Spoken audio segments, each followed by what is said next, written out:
Hey everyone, and welcome back. Today we're going deep on something pretty interesting, facial symmetry. Ooh, that's a good one. Yeah, it's more than just like, looking good. It's actually tied to like your health too. Right. And I think a lot of people listening probably are interested in this for different reasons. Like maybe you're getting ready for a big event or you've just always wondered like why some people's faces just seem to you know. Draw you in. Yeah, And we're exactly. going to unpack all of that today. And the cool thing is you might even learn some things you can actually do to like, improve your own facial symmetry. Yeah, some actionable For steps, sure. which is always good. So where do we even begin with something like this? Yeah. I mean, facial symmetry, it sounds kind of technical. Where do we start? Well, I think what's so fascinating is that it goes way back.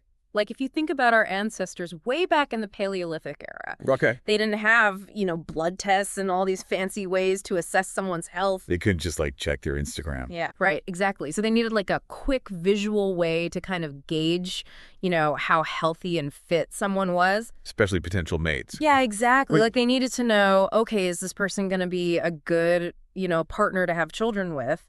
And that's where symmetry comes in. so symmetrical face was like a green flag. Exactly. It was a sign of good genes.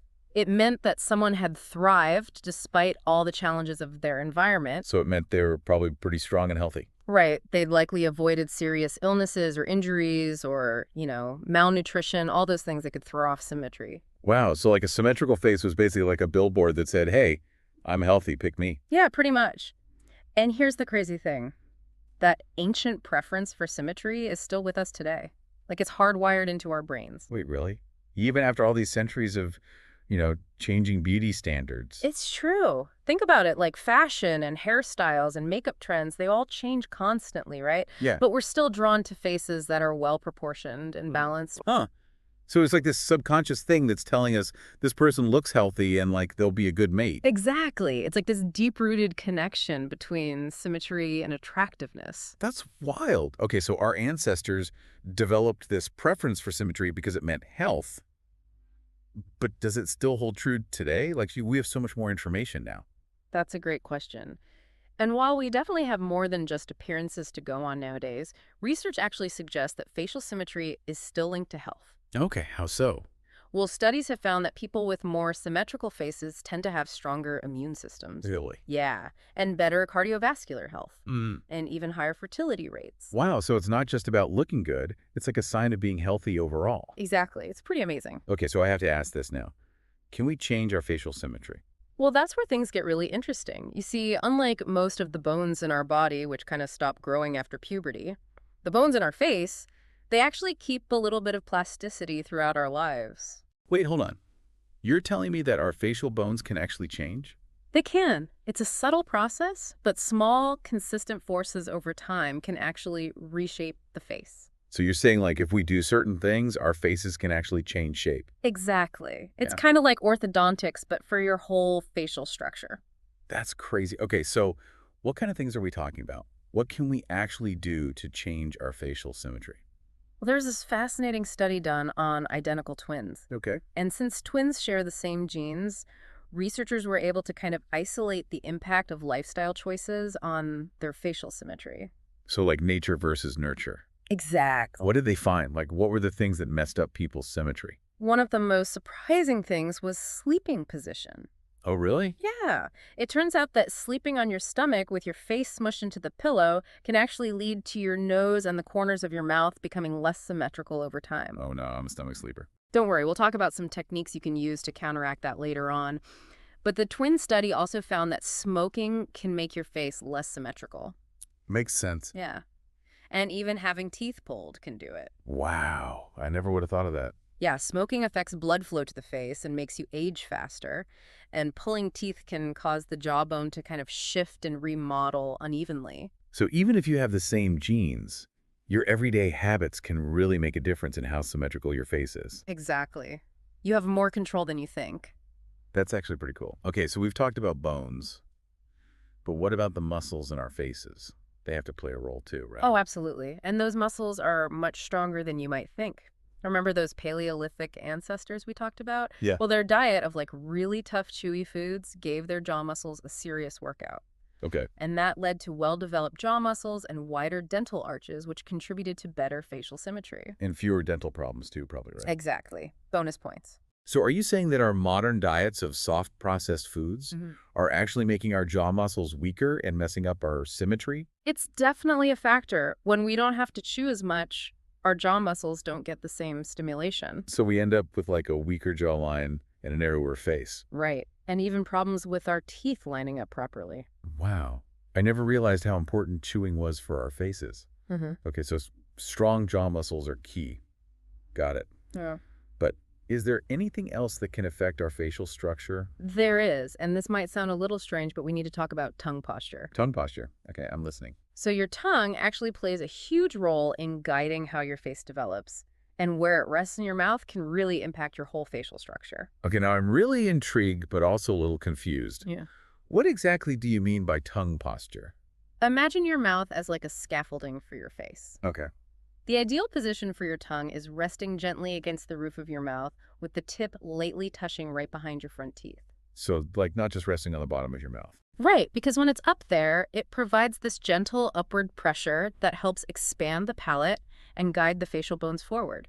So are you saying that if my tongue is in the wrong place, it can actually mess up how my face develops? Unfortunately, yes. Yeah. If your tongue rests low in your mouth, often because of habits like mouth breathing, it can lead to what's called downward facial growth. Downward facial growth. What does that even mean? Instead of your face growing forward, it kind of grows downward. So you end up with a longer face, a recessed chin, even crowded teeth. Oh, wow. So proper tongue posture is like the secret to a more sculpted face. You could say that. Okay, I'm all ears. Tell me more about this. Well, there's actually a technique that's becoming really popular called mewing, and it focuses specifically on retraining your tongue to rest in that proper position. Mewing. Okay, I've heard of that. So is it just like touching your tongue to the roof of your mouth? It's a bit more than that. It's about consciously pressing your whole tongue, including the back, against your palate. Hmm. And the idea is that this constant upward pressure can actually help reshape your palate over time and improve your facial symmetry. Okay, this is starting to sound a little like magic. Oh, I'm going to need more details on this mewing technique later on. yeah. But you mentioned mouth breathing. How does that affect your facial structure? It all comes down to airflow and pressure. When you breathe through your nose, the air flows over these bony structures called turbinates. Turbinates. Yeah. They basically warm and humidify the air. And this creates gentle pressure that helps expand your nasal passages and promote proper facial development. So your nose is like the best air conditioner. Pretty much. And Wow. when you breathe through your mouth, the air bypasses all of that and goes straight to your lungs. Okay. And this can lead to a bunch of problems like a narrower palate, a longer face, even a drooping lower lip. Oh, wow. And it can contribute to dental problems too, like crooked teeth and overbites. So mouth breathing is actually a pretty big deal. It is. It affects way more than just your breath. So what causes people to breathe through their mouths? Is it just a bad habit? It can be a habit, but it can also be caused by things like allergies, Yeah. which can make your nose stuffy and hard to breathe through. And structural issues like a deviated septum can block airflow too. The deviated septum. What's that? It's when the wall that divides your nostrils is crooked. Oh, okay. So it's not just a bad habit. Sometimes there's actually something physical blocking your nose. So mouth breathing can really mess up your face and your health. Yeah, it's definitely something to be aware of. So what can we do about it? Are we doomed if we're mouth breathers? Not at all. There are actually a bunch of things you can do to improve nasal breathing and potentially reverse some of the negative effects. Okay, tell me everything. Well, one technique that's becoming more popular is called the Buteyko breathing method. Potato. Yeah, it's basically a series of exercises that help you retrain your breathing patterns. Interesting. Okay, so how does that work? Well, it focuses on reducing something called chronic hyperventilation. Chronic hyperventilation. Hmm. That sounds serious. It's not as scary as it sounds. It basically means you're breathing too much or too shallowly. And this can actually lower the carbon dioxide levels in your blood. And that's bad. It can be because carbon dioxide plays a role in regulating your body's pH levels. So when we breathe too much, we mess up our body's balance. Exactly. And this can trigger a bunch of physiological responses like constricting your blood vessels and airways. Which can lead to nasal congestion. Exactly. And even anxiety. Wow, I had no idea. Breathing is so complicated. So the Buteyko method helps us breathe less. In a way, it's more about breathing more efficiently by using your diaphragm and taking slower, deeper breaths through your nose. So it's like retraining your body to breathe the right way. Exactly. And it can really help with nasal congestion and even make you feel calmer. That's amazing. Okay, so how can our listeners know if they're mouth breathers? One easy way is to pay attention to how you breathe when you're sleeping. Okay, If you wake up with a dry mouth or a stuffy nose, it's a good sign you might be breathing through your mouth at night. makes sense. You can also try sleeping with a piece of tape over your lips. Really? Yeah, if you can't breathe comfortably, you'll know you're relying on mouth breathing. That's a good tip. It's crazy how these little habits, like how we sleep and breathe, can have such a big impact on our faces. It really shows how connected everything in our body is. Our tongues, our muscles, our breath, our posture, it's all working together to shape our faces. And influence our health. It's all connected. So what's the takeaway here? What can our listeners start doing today to improve their facial symmetry and their health? I think the biggest thing is just becoming aware of these habits and making small changes. We'll dive deeper into some specific techniques in the next part of our deep dive. Okay. But for now, start paying attention to your tongue posture. Try chewing your food more thoroughly and see if you can incorporate some nasal breathing exercises into your routine. Great advice. I can't wait to learn more about those techniques. But for now, we're going to take a quick break. Stay tuned for part 2 of our deep dive into facial symmetry, where we'll unpack even more fascinating insights and actionable tips. Don't go anywhere. Welcome back, everyone. I'm ready to put all this knowledge into action. Like, what can we actually do to improve our facial symmetry? Okay, so let's start with those jaw muscles. We talked about chewing gum and eating harder foods, Right. but there are also tools specifically for jaw muscle training. Like what? They're kind of like weights for your jaw. You chew on them or wear them like a mouthpiece, and they provide resistance to help strengthen those muscles. So it's like hitting the gym, but for your face. Exactly. I love it. Yeah. Okay, but what about mewing? You mentioned it earlier, and I'm still not totally clear on what it is. Okay, so mewing is all about retraining your tongue to rest against the roof of your mouth, applying gentle upward pressure. So is it just touching your tongue to the roof of your mouth? It's more than just touching. It's about engaging your whole tongue, including the back, and pressing it up against your palate. And that can actually reshape my palate. Over time, yes. The consistent pressure can help guide the bones into a more forward position. How do I know if I'm doing it right? There are tons of resources, online videos, diagrams that show you the correct technique. It takes practice, but it can become second nature. Okay, I'm definitely going to check those out. Yeah. So let's talk more about breathing. We know that nasal breathing is important, so how do we improve it? The first step is figuring out what's causing any congestion. You might have allergies of a deviated septum. Right. Once you know the cause, you can address it. So if it's allergies, I need to get those under control. Exactly. Talk to your doctor about treatment options, antihistamines, nasal sprays, maybe even immunotherapy. And what if it's something structural, like a deviated septum? You might want to see an ENT specialist to discuss surgery. Okay, so addressing the root cause is important. But what about techniques for improving nasal breathing in general? Nasal irrigation is really helpful. You can use a neti pot or a saline spray to flush out your nasal passages. I've heard of neti pots. They look a little weird. I know they seem strange, but they're actually quite soothing once you get used to them. It's like giving your nose a little shower. Okay, I'm willing to try it. What about the Buteyko breathing method? So the Buteyko method is all about reducing chronic hyperventilation. You say that means we're breathing too much. Right, or too shallowly. And when we do that, we exhale too much carbon dioxide. And that throws off our body's balance. Exactly. Carbon dioxide actually helps regulate our pH levels. So when we overbreathe, we create an imbalance. Which leads to nasal congestion. And other problems. So the Buteyko method teaches us to breathe more slowly and deeply through our noses. Interesting. So it's not about breathing less, it's about breathing better. Exactly. Okay, before we move on, I want to talk about posture. How does that play into all of this? Posture is all about alignment. When your head is properly aligned over your spine, your airways are open and unobstructed. So slouching is bad. Yeah. Try to keep your shoulders relaxed, your chest open and your chin slightly tucked. Yeah. Imagine a string pulling you up from the top of your head. Got it. So what if we try all these things and we're still struggling with facial symmetry? There's always hope. Don't be afraid to seek professional help. Like who? An orthodontist can help with teeth and jaw alignment. And a myofunctional therapist specializes in tongue posture and oral muscle imbalances. So they can give us personalized guidance. Exactly. It's amazing how much we've learned about facial symmetry. It really is fascinating. It's not just about aesthetics, it's about our overall health and well-being. It all comes down to small, consistent actions. So we've got tongue posture, jaw exercises, nasal breathing, and good posture.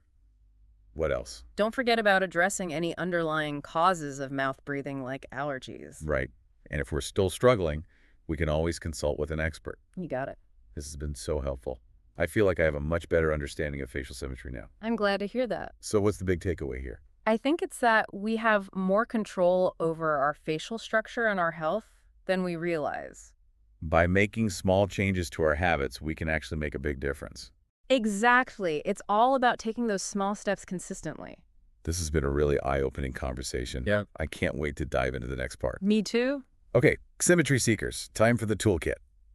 What can we actually do? Yeah, let's get practical. Let's start with tongue posture. We know it's important. It's all about making mewing a habit. Like throughout the day, just check in with yourself. Is your tongue resting on the roof of your mouth? Make it your default setting. Exactly. And of course, we've got the jaw exercises. Gotta work those muscles. Yeah, time to ditch the soft foods and embrace the crunch. Crunchy fruits, veggies, nuts, chewing gum. It all helps. And those jaw exercise tools are great too if you want to take it up a notch. It's like a gym for your face. Exactly. Okay, what about breathing? Nasal breathing is key. We got to make sure we're breathing right. First, address any underlying issues like allergies. Then you can really focus on techniques like nasal rinsing or the Buteyko method. And don't forget posture. So important. Stand tall, everyone. Good posture helps with everything. Breathing, facial structure, it all works together. It's amazing how interconnected everything is. It really is. Our tongues, our muscles, our breath, our posture. It all affects our faces and our health. And if you're struggling, don't hesitate to reach out to the experts. Orthodontists, myofunctional therapists, they can help. He can give you personalized guidance and create a plan just for you. So it's like having a personal trainer for your face. Exactly. This has been so eye-opening. It's a fascinating topic. We've learned so much about facial symmetry. And how it's so much more than just looking good. It's about overall health and well-being. Exactly. So to wrap things up, what's the one thing you want our listeners to take away from all of this? I think the biggest takeaway is that we have the power to change. You don't have to be stuck with the face you were born with. By making small changes to our habits. We can actually make a big difference in our facial symmetry and our overall health. It's pretty empowering. Well, this has been an amazing deep dive into facial symmetry. Thank you so much for sharing your knowledge with us. It was my pleasure. And to our listeners, we hope you enjoyed this exploration of facial symmetry and learned some valuable tips for improving your own health and well-being. Until next time, keep those tongues up, jaws working, and noses breathing.